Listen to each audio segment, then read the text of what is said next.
Rolex, a famous symbol of luxury, is facing unexpected troubles. Once a favorite brand for celebrities and collectors, it's now dealing with issues like having too many options and shifting trends. As watch lovers look for new styles and brands, Rolex must find a way to adapt.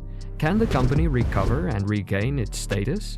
Or is this the start of a decline for this iconic name? Hans Wilsdorf and Alfred Davis founded Rolex in 1905, and the company quickly established itself as a leader in the watch industry. It became known for its quality and reliability after inventing the first waterproof watch and the first self-winding mechanism. Throughout the 20th century, Rolex made headlines with innovative designs and technological advancements. The brand's ability to combine functionality and style established its position as a leader in luxury watches. However, in recent years, Rolex's reliance on traditional methods and refusal to adapt to the market have led to a gradual decline in its success. The first reason for Rolex's decline is intense market saturation. At the beginning of the decade, Rolex expanded its range of models. During this time, new types of watches were introduced, including Oyster Perpetual and Datejust versions. For example, in 2016, the Datejust 41 introduced additional dial and bezel options to expand the brand's distribution network. As it enhanced its range to meet greater demand, Rolex's market presence increased to the point where it was no longer limited to exclusive ownership. In 2015, Rolex manufactured 1 million watches, including iconic models such as the Submariner and Daytona. This increased production made Rolex watches more accessible. By 2017, the pre-owned market had grown, resulting in a rise in the resale of Rolex models, which damaged the brand's premium reputation. In 2018, manufacturing increased to about 1.2 million watches per year, with the Day-Date 40 model being the most popular.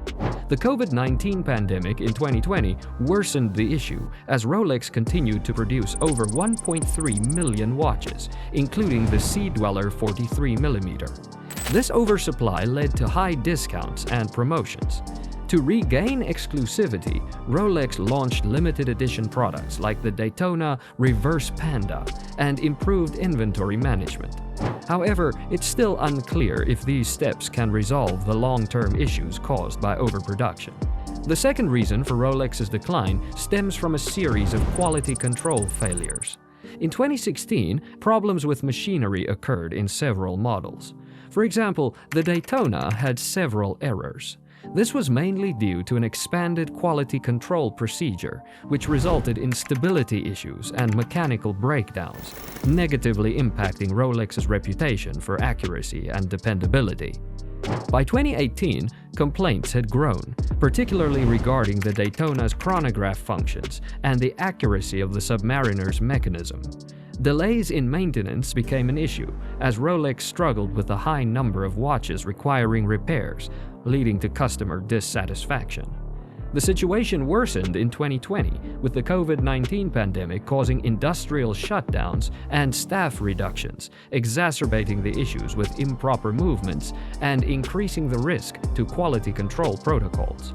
By 2021, concerns had escalated, with complaints about poor craftsmanship, including unreliable watch case finishing and water resistance problems with some Oyster Perpetual watches. Significant issues emerged in 2022, with clients reporting scratched watch crystals and misaligned bezels. In response, Rolex initiated steps in 2023 to address these concerns, but the company is still working to fully restore its reputation. Another major factor contributing to Rolex's decline has been management and leadership challenges.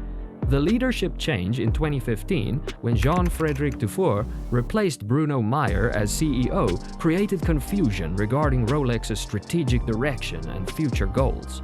The fourth reason for Rolex's decline is the increase in prices that began in the early 2010s to boost its premium market position. However, by 2017, major price hikes for models like the Daytona and GMT Master II Batman led to criticism. Many began to feel that Rolex was focusing more on profitability than on making its products accessible. As a result, some customers shifted their preferences, and the company's reputation for balancing exclusivity and affordability suffered.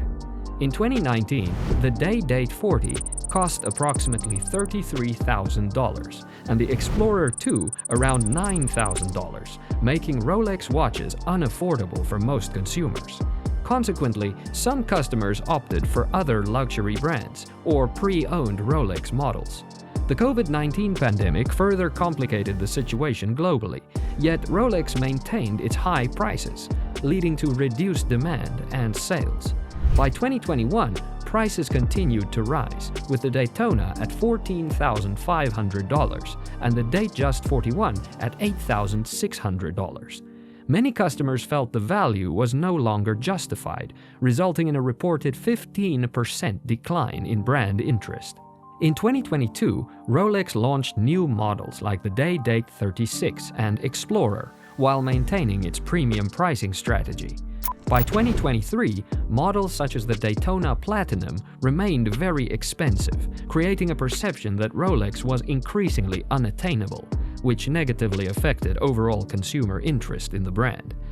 Finally, a significant factor contributing to Rolex's decline is its heavy reliance on traditional watchmaking methods and high-quality craftsmanship. While this focus has solidified its reputation, it has also restricted the brand's ability to adopt new technologies. This unwillingness to innovate has made it difficult for Rolex to compete with brands that are more open to advancements, ultimately impacting its market position. Over the years, Rolex has introduced some notable designs, like the 1931 Perpetual Rotor, which improved automatic winding, and the 1926 Oyster Case, which made watches waterproof.